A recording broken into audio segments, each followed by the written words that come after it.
What's going on, Locked On Pirates Nation? It is your host, Ethan Smith, who does the most. Hope you all are having a phenomenal weekend.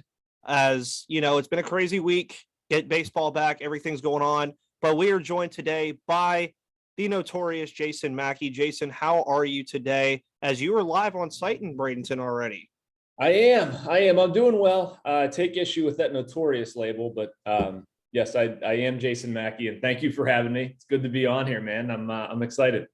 Oh yeah, I mean, well, you are a notorious guy, gotta have it on there for you a little bit. Also, I need to what hat is that, by the way? I'm trying to Yeah, so that's my alma mater, Westminster College. And the baseball coach there sent it to me. I sort of promote them on Twitter, not like I have to, given my profile, like I want to anyway, because it's my alma mater. But so I'm sorry, I'm talking out of turn. This was from another guy, the old swim coach. His name is Rob Clement. He nailed that down for me. So in any case, it's the Westminster Titans, and it's the one they wore in games, I think, a year or two ago.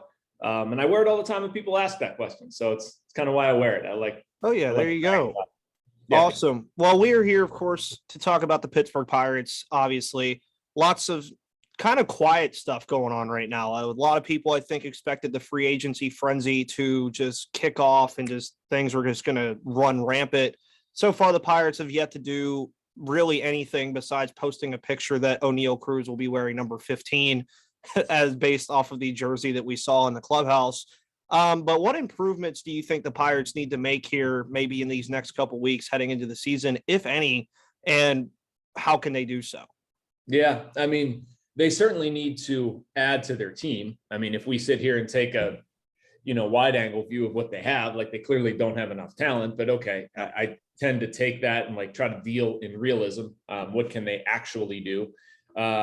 To me, they need to address the backup catcher position. I like the Roberto Perez signing. I'm fine with it, but he's had shoulder issues. He has not hit, I think, better than 165 or something over the past 2 years. He's just struggled. You need a little bit more of an insurance policy above Michael Perez. So I hope they do that. Their starting rotation right now has some options. We'll call them that. It's not good enough, in my opinion. They need pitching. Their bullpen needs help. Their offense, I like the Andy Haynes hire. I think he's going to do some good things, but you're not instantly going to turn a team that was last in runs the past 2 years and just has very minimal pop into this drive the ball offense. I mean, they need, if Kevin Newman's going to play every day, which based on his contract, I would assume that's how they see him. He's got to produce something offensively. Michael Chavis showed signs and then got hurt. Yoshi looked really good at times, but he also has plenty on his resume that is pretty abysmal in Major League Baseball. So, they need to find a way, either through personnel or a different approach, to generate more offense and get a little bit more pop. Oh, yeah, of course. And I mean, they could do that in a variety of ways with a lot of the free agents we see. Now, of course, these free agents are probably not coming to Pittsburgh. I've heard people say, hey, let's go get Kyle Schwarber. I'm like, yeah, you know how much you're going to have to pay Kyle Schwarber to get Kyle Schwarber? But at the end of the day, I think the addition of an Oneil Cruz as a full-timer eventually, I do not see him starting the year in Pittsburgh. I don't think he will, but there's an off chance that he does. I think the addition of him could add some offensive firepower as well, but I agree 100%, especially when Locked On Pirates Nation has heard me talk about this ad nauseum. You have 9 middle infielders currently on the 40-man roster.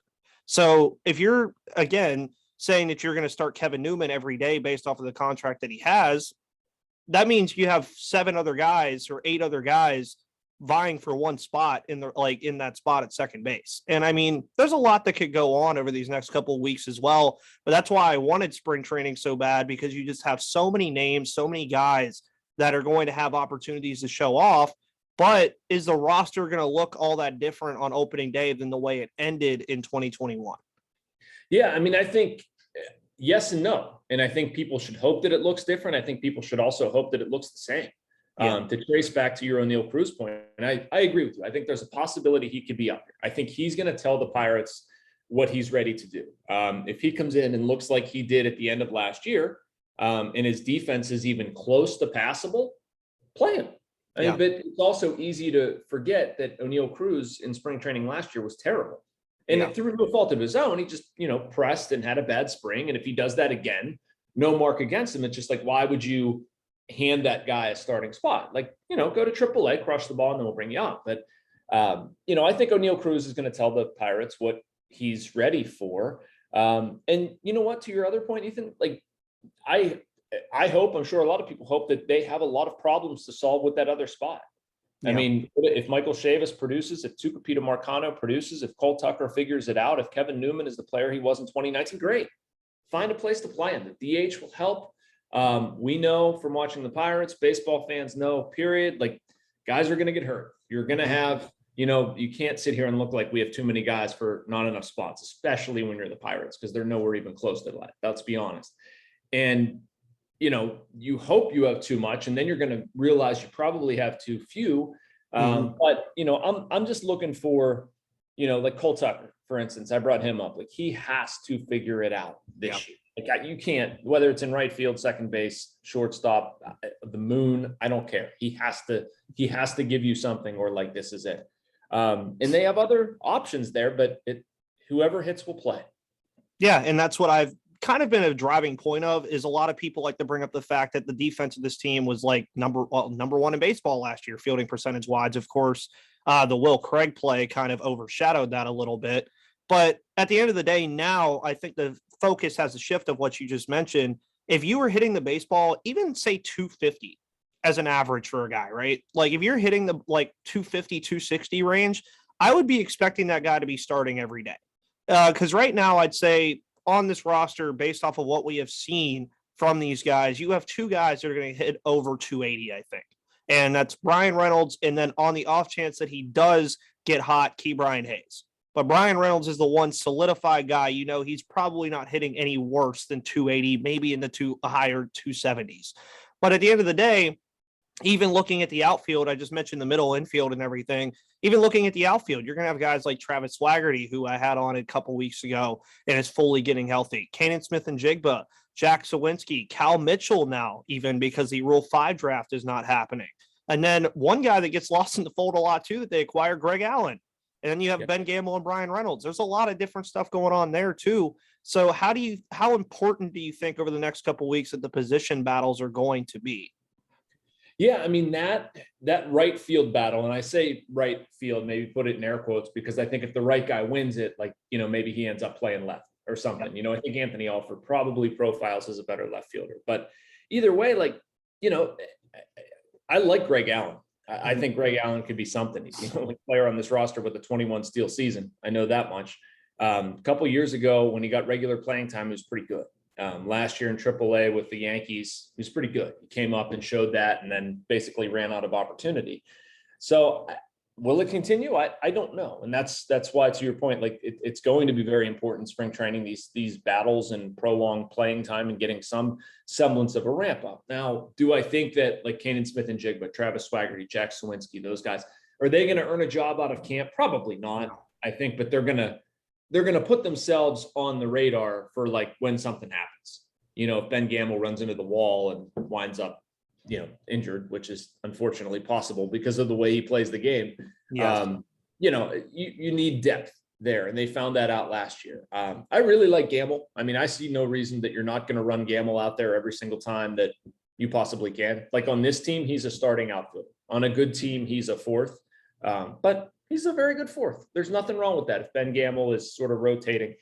But again, it comes down to me, they were good defensively last year. Great. They were putrid offensively. Yeah. And pitching wise, bad. I'll gladly sacrifice some of the defense if it meant they could hit the ball a little bit better or, throw strikes. 100%. And also to another point, what we talked about with the pitching already is you mentioned that you don't probably better than me. And I also would say, though, you look at the roster right now and the pitchers that they have. One of the biggest concerns I think a lot of people have with a shortened spring training is, of course, when do the arms catch up? Because that's always the biggest thing with spring training is when do the arms catch up? So you would think that Ben Cherington has that in the back of his mind right now to say, okay, I have a large number right now, but also quality over quantity sometimes, right? And then you already mentioned the injuries happen. So I would expect that they would probably pick up at least one or two more arms, not anybody that's going to be like crazy. But where are you on that? Where if you had to decide between getting a backup catcher and a pitcher, if they were only going to make one move, which one would you probably do? Well, I hope that they wouldn't force somebody to decide. Like those are Yeah. two moves that they should be able to, make two of them. But probably a backup catcher. Honestly, I think I'd take my chances with the other pitchers. I just think like if Roberto Perez gets injured and Michael Perez is your starter or Taylor Davis, like that's bad, man. That's really and that affects a lot of people, meaning it affects the entire pitching staff too. Michael Perez was not a great defensive catcher last season. So I would try to get somebody there that like if something would happen to my number one guy, I would feel at least okay that the train wouldn't just completely tumble off the tracks. That being said, to address the earlier point with pitching, it's not like I have any sort of great intel because I don't think they do either. As to like how this rotation is going to stack out. I will say, from context and being around and conversations with people, blah, blah, blah, like Shelton is not a real big guy on the third time through. He and I have talked about that quite a bit, and he doesn't, you basically have to, this is how I think I would describe his stance on third time through. Like you have to show him you can do it. Tyler Anderson showed Shelton he could do it, so he got that trust. They haven't had guys that have done that. Will Crow, JT Brubaker, Mitch Keller, like Shelton is very, okay, third time through, you're out until you show me otherwise. And so I would expect this season for that to continue. That's going to help them address health and not overworking pitchers or whatever. And I think you're probably going to see them compile a group of 13 or whatever, 13, 14 pitchers, depending on what roster sizes end up looking like, where you're going to have a lot of 3 or 4 inning guys. If a guy goes 5 innings in a start, they're going to like really pat him on the back and say, great job. And like old school baseball people, I'm a little bit of one of those, will say like 5 innings. 5 innings isn't a good start, but the way they're doing things, it kind of is. Oh, yeah. And I mean, hey, that's also all I'm asking for, too, because there was a lot of times where the starter would only get to the 3rd or the 4th inning and you're just like holding your hands up. If you can give me 5 good innings of baseball, maybe give up 2 or 3 runs in those innings and keep the ERA down, which for everybody that doesn't know, that you probably should already know, the Pirates had the worst ERA in the National League over last year with a 5.33 ERA. I saw that looking at Bleacher Report's power rankings earlier, and they, of course, had the Pirates last. But either way, if you can get 5 innings from a Mitch Keller or a JT Brubaker, or even when he eventually comes up, a Rowenzi Contreras, that's going to be nice to see. And then that's where I think more emphasis gets put on who do you put in the relief spots, because I have not completely ruled out some of these starters playing a relief role in Pittsburgh at some point, especially if the roster size gets expanded a little bit. And you have guys like a Chris Stratton in there already who like are pretty good out of the bullpen as well. David Bednar is a closer. So you could get looks at all these guys. Say your pitcher in a perfect world pitches 5 innings, bring another guy in the 6th and 7th maybe, and then bring one in guy in the 8th. Boom. Then David Bednar's in the 9th. That's in a perfect world. Now, from the more realistic side of things, we'll see. Because, I mean, at the end of the day, you saw JT Brubaker last year. He looked phenomenal when the season started. And then as the season continued, he just progressively got worse. And do you think, though, that the amount of pitchers that they have, kind of like throwing darts here, hoping one hits, who do you think has the best shot to take the biggest jump in 2022 out of the pitching staff?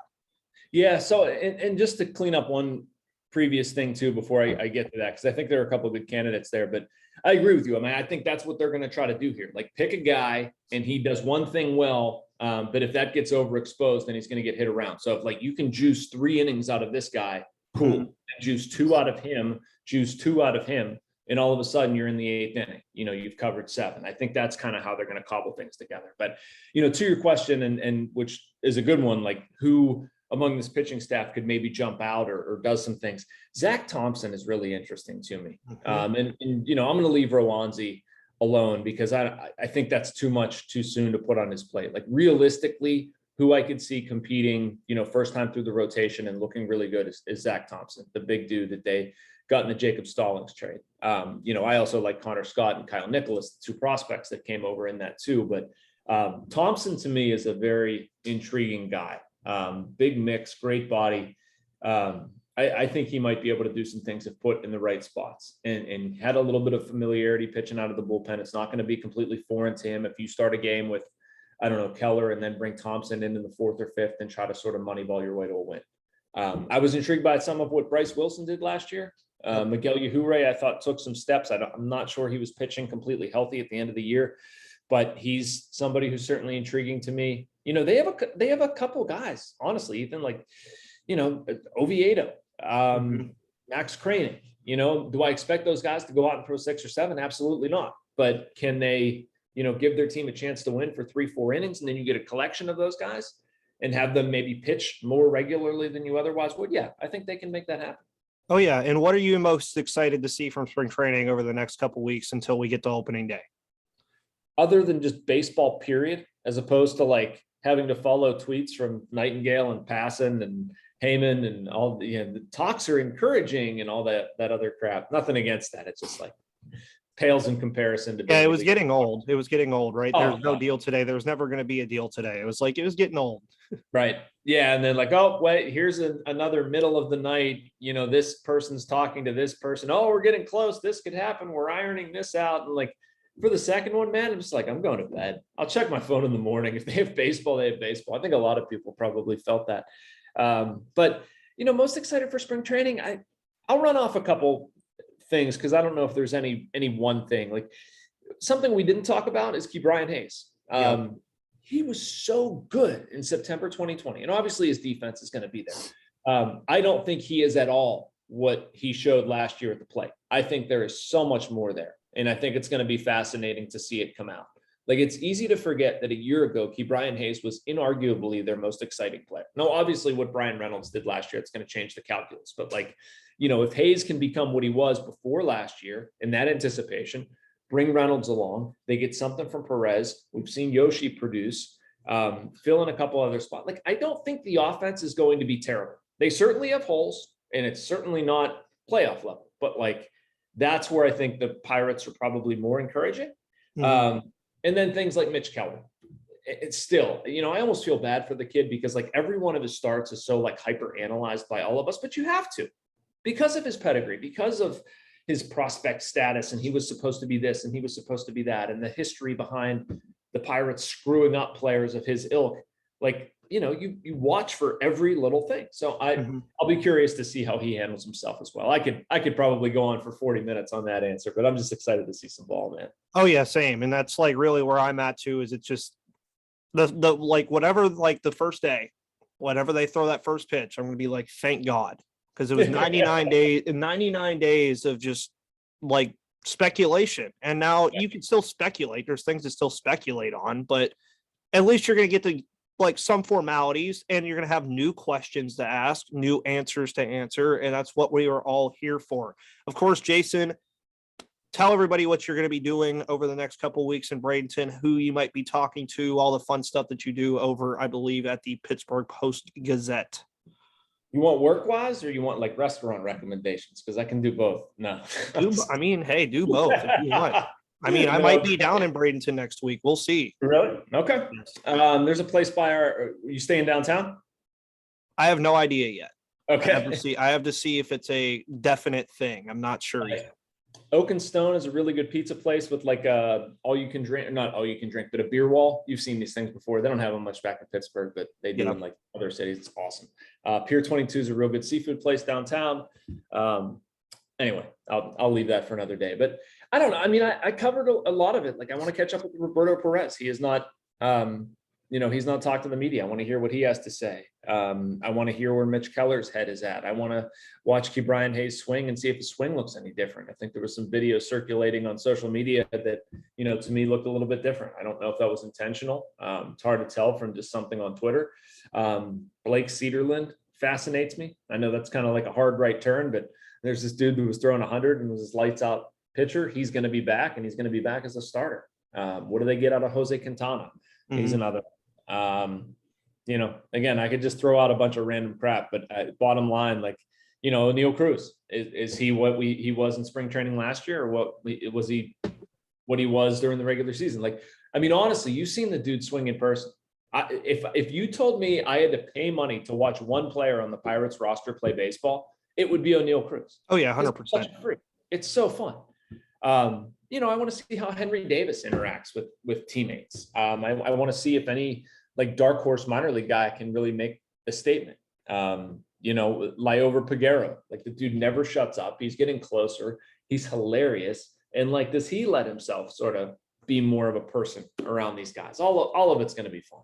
Oh yeah, of course. And guys, make sure you go follow Jason on Twitter at JMackeyPG. All of his stuff will be over at the Post-Gazette Sports Now. You guys already know you can follow me on Twitter at MVP_Ethan. Follow this podcast on Twitter at Locked On Pirates. Not this week, but next week. We will be back to 5 days a week, Monday through Friday. So you'll be getting 3 episodes this upcoming week and then 5 the following week. So that is going to be fun. Jason, you are, of course, welcome back anytime that you want to come on. And thank you guys for making me and Jason your first listen of the day here on the Locked On Podcast Network. And I will see you on the flip side. Thanks for having me.